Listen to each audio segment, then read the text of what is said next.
length scale. C'est quoi la longueur d'un profil? Après, j'ai vu ça, j'ai pensé, les choses sont tellement jolies. Comment est-ce que je peux faire ça dans mon travail?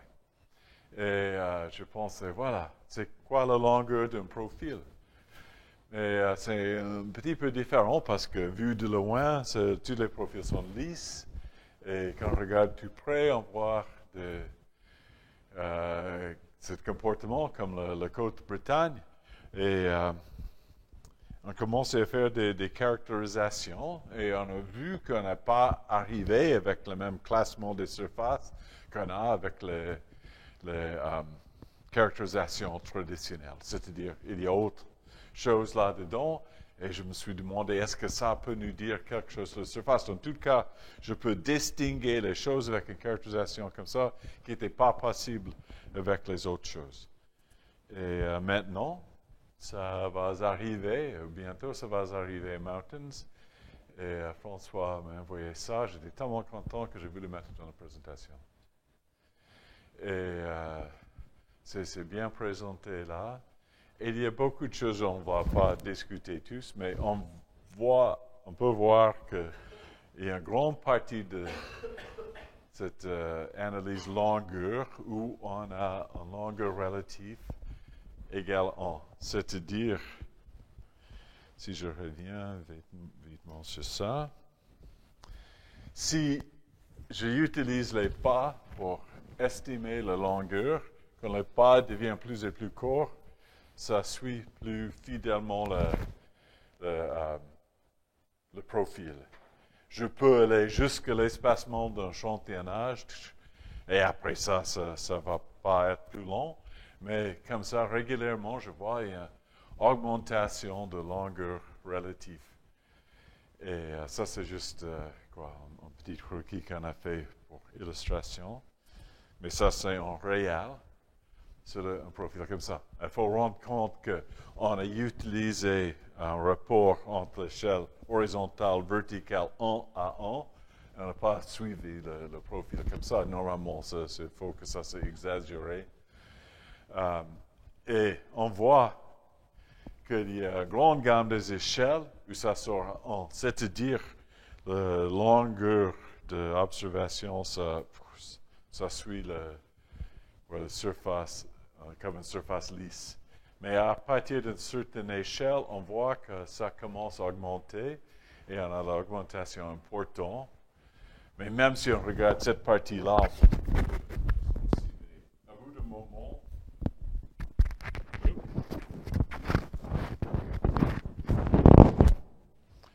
il y a, on dit que voilà, ça c'est lisse là, ça c'est rugosse là, et il y a une certaine gamme où on peut dire voilà, ça monte régulièrement, et c'est une certaine complexité à la surface. Et ça c'est un autre exemplaire. Et qu'est-ce qu'il y a? Un autre là aussi. Et une chose qu'on peut dire, ça ne vaut pas la peine à mesurer pour ce type de comportement. À mesurer tout ça, on peut faire plusieurs plus petites, ou on peut diviser cette longue mesure en plusieurs pour prendre plus sur la surface statistiquement. Voilà, il y a un ici où moi j'aimerais avoir une décade environ ici où ça c'est tout plat pour être sûr qu'on n'est pas à côté d'une montagne ou quelque chose comme ça. Et puis ça monte régulièrement et on peut utiliser les pentes aussi pour une caractérisation.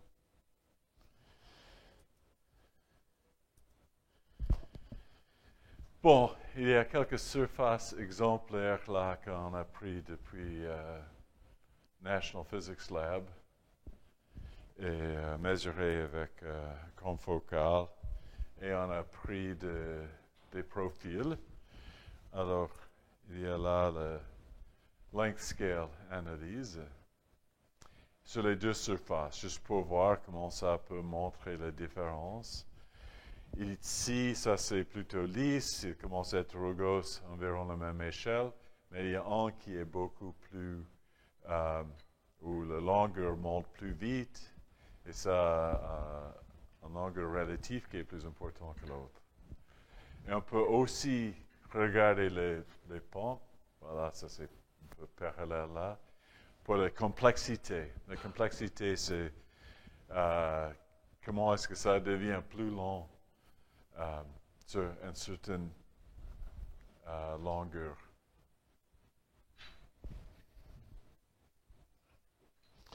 Et ça, c'est la complexité des deux surfaces. On peut noter, aux petites échelles, ils s'approchent, mais une certaine gamme des échelles où les deux surfaces sont très différentes. C'est-à-dire, je peux voir le comportement relatif aux deux surfaces maintenant, en fonction d'échelle, pour voir à quelle gamme des échelles est-ce qu'ils sont différents. Et on voit un peu la même chose ici, mais on ne voit pas assez clairement comment ça se proche aux petites échelles parce qu'ils sont déjà élongés depuis là. C'est-à-dire on peut apprendre différentes choses avec la complexité qu'avec la longueur relative.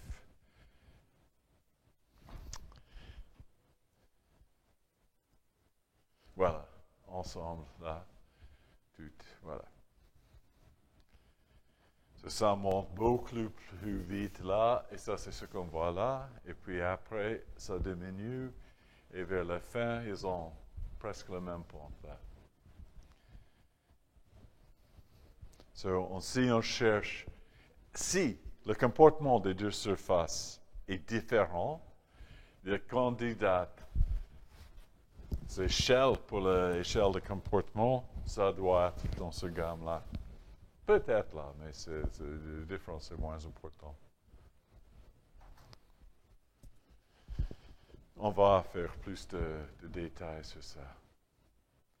Bon, on a fait aussi les normes avec ça. On est en train de faire la norme ISO. On a fait depuis 2002 les normes américaines et aussi avec le Area Scale. Et c'est très similaire, mais on utilise les triangles.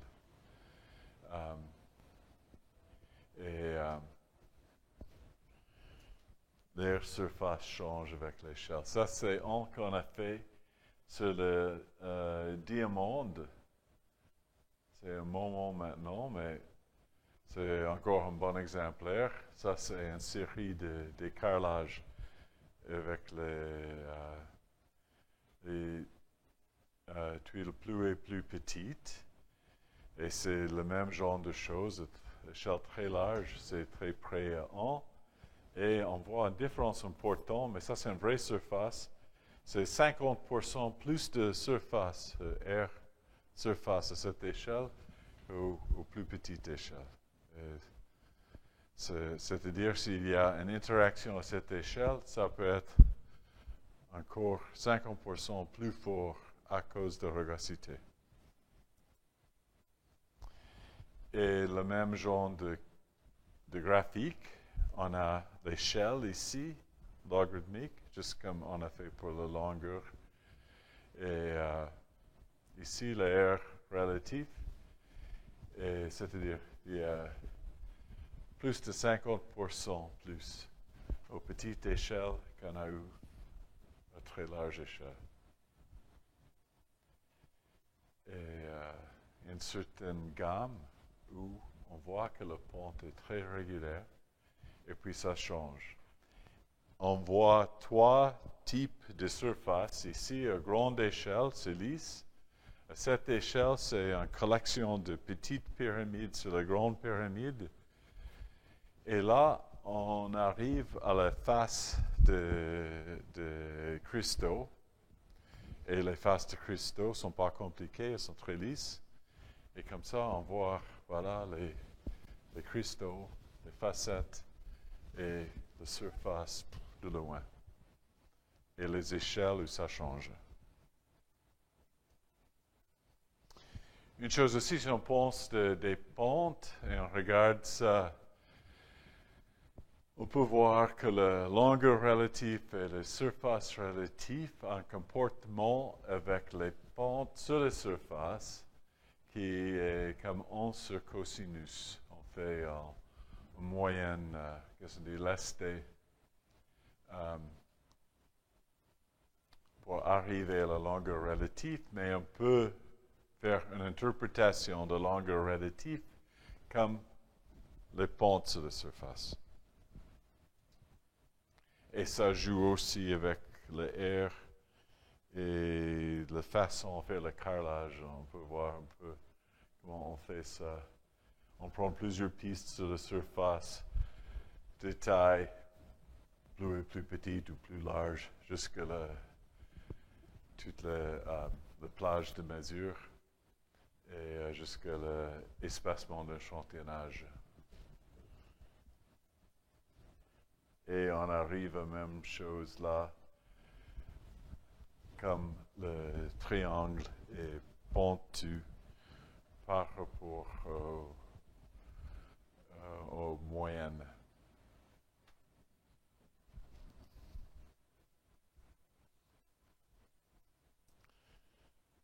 Et ça, c'est un exemplaire qu'on a fait sur un coquillage. On a voulu voir si on peut voir la différence entre qu'est-ce qu'on dit, les différents types des animaux de coquillage. Et si on peut le différencier à partir de ça. Et il y a les pentes, dans tout cas, moyennes sur la surface qui jouent avec la surface relative.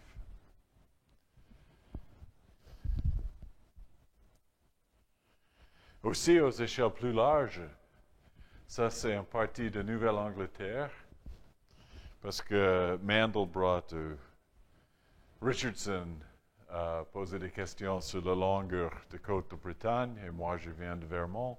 Alors c'est quelle l'air de surface de Vermont? Et les gens de Vermont disent que Vermont peut être assez large de Texas si on peut l'aplatir. C'est pas vrai. Mais les gens de Vermont, ils sont quand même fiers de ces montagnes. Et l'idée, on peut faire un test là, mais le pourcentage, c'est dans quelques-unes pourcentages, augmentation avec le carrelage très petit. Il faut aller aux échelles sous-atomiques avant que Vermont s'approche Texas. Mais on peut faire la même sorte de graphique et on voit que ça aplatit à un certain moment. Ça peut porter quelque chose sur la façon de mesurer les surfaces, même aux échelles très fines. Une fois qu'on a perdu de résolution de mesure, il y a plus d'augmentation de R relatif ou longueur relative. Et ou ça peut être aussi sur la surface, comme avec les cristaux. Et ça, c'est l'échelle où on commence à aplatir les surfaces avec les bâtiments et les jardins. C'était tous une surface qui était tous agriculture il y a un siècle. Mais on peut voir toutes les vallées. Ça, c'est le fleuve Connecticut qui s'appelle New Hampshire et Vermont. Et ça, c'est le White River qui va dans Vermont vers l'ouest. Et ça, c'est le nord là. Ouais. OK. Bon. Il y a un autre. J'ai noté quand j'étais au sud, et les gens du sud sont aussi fiers de ces montagnes, et j'ai vu que ça semble être beaucoup plus rugueux. Et je pensais qu'on peut faire une comparaison entre le nord de ce chaîne de montagnes là à l'est aux États-Unis, où on a eu les glaciers de kilomètres d'épaisseur, et sud, où on n'a pas. Et ça, c'est quoi? Il y a Washington qui est vers là, et ça, c'est Virginie de l'ouest, et ça, c'est New York, Boston, et ça, c'est la montagne là, New York, Pennsylvanie, New Hampshire. On fait une comparaison entre ça et on trouve qu'on peut bien distinguer le sud et le nord avec la surface relative. Et on a la complexité de sens qu'on peut imaginer parce que les glaciers sont un procédé qui aplatir les montagnes vers le nord. Ça, c'est l'hypothèse en tout cas. Je commence maintenant à travailler avec les gens qui étudient la géographie. On va voir ce que ça va sortir. Et on va discuter ça plus tard, aujourd'hui, l'après-midi, comment on peut distinguer statistiquement. Et on a 99% de confiance qu'ils sont différents à partir d'une échelle entre 10 000 et 100 000 mètres carrés. Ça, c'est 1 kilomètre carré. Ils sont similaires, mais ils commencent à être différents avec une certaine confiance aux échelles plus fines. Si on utilise complexité en place de R relatif, on va voir que ça peut être distingué même presque 1 kilomètre avec un certain pourcentage de confiance. 1 kilomètre carré. OK, dernière chose, c'est le filling scale, remplissage, et le géométrique. Ce qu'on a utilisé pour ça avant, c'était Abbott Firestone ou taux de portance. C'est le matériel qu'on a là dans la rugosité. Mais l'idée d'échelle n'est pas là. C'est-à-dire, si on prend un profil, par exemple, comme ça, on demande, bon, à quel niveau est-ce qu'on a quel pourcentage de surface? Et si je commence tout en haut là, je vois, j'ai plus et plus de surface quand je descends. Dans ce cas-là, en 10 micromètres. Et ça, c'est le pourcentage qui joue avec quel pourcentage est-ce qu'on a à chaque étape. Et la ligne rouge là, c'est-à-dire j'arrive à 100% matériel, 100% solide, jusqu'à j'arrive à 10 micromètres. Bon, on a une courbe là, mais on n'a pas l'idée de comme ça c'est espacé. Je peux avoir un grand trou ou beaucoup de petits trous et je ne peux pas voir la différence. Ça, c'est pourquoi on a dit, voilà, est-ce qu'on va essayer de remplir la surface avec des choses d'une certaine taille et on peut changer la taille pour voir combien est-ce que je peux mettre à chaque taille pour remplir la rugosité. Et je commence avec une ligne de référence et on peut avoir des rapports différents entre la longueur et la profondeur.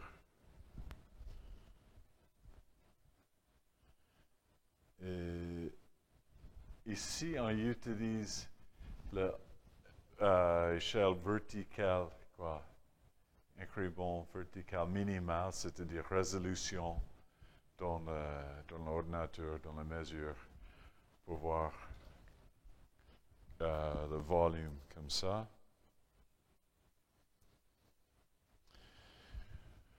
Ou ici, il y a 3 exemplaires. Ça, c'est des petits carrés. Ça, en rapport 4 à 1. Et là, encore minimal pour voir le remplissage à chaque échelle. Et là, on a des graphiques. Et ça, c'est quelque chose que je n'ai pas compris. Je ne vais pas expliquer. C'était quelque chose, je crois, dans le logiciel qui ne joue pas très bien. Mais ici, les autres, ça joue bien et on essaie de différentes façons de regarder. Et ça, c'est le rapport. Ça, c'est les petits carrés. Et ça, c'est 1 à 2 et 1 à 10. Et on peut voir quand on peut le remplir avec les différents aspect. Et on peut regarder ça comme la fraction remplie. Et là, on peut aussi estimer la profondeur moyenne. Et on a le même point de départ ici, où je peux mettre la première pièce. Là, ça c'est un rapport 1 à 100. Et ça n'importe si ça c'est pas important si ça c'est la profondeur moyenne ou le pourcentage rempli ou la fraction remplie. Texture depth est utilisé pour mesurer les goudrons, les routes, les pistes d'atterrissage. Et j'ai un exemplaire de ça, je peux vous montrer plus tard. Bon, on a discuté les 3 types de caractérisation multi-échelle, 3 types de géométrie, longueur, air et volume, et comment ces mesures changent en fonction de l'échelle, comment on peut mettre en évidence les surfaces où peut-être on peut mettre rien dedans, et là on commence à mettre plus et plus dedans comme l'échelle devient plus et plus fine, en fonction, est-ce que ça c'est plutôt liquide, ou ça c'est du sable, par exemple, qu'on va mettre dans la surface, plus ou moins 1 à 1. Et on peut imaginer quelles sont les applications où ça serait important à savoir la surface ou la longueur. Une bonne chose avec la longueur, je peux distinguer les autres sens et on va voir des exemples de ça, comme la surface est pas isotropique. Ou comment est-ce que je peux porter les copeaux dans un moule ou lubrifiant dans un moule pour faire le meulage, par exemple, et caractériser les moules comme ça. Bon, merci de votre attention. Ça, c'est mon école. Ça, c'est le plus ancien bâtiment utilisé en contenu pour la formation des ingénieurs aux États-Unis. Et j'ai mon labo là-dedans.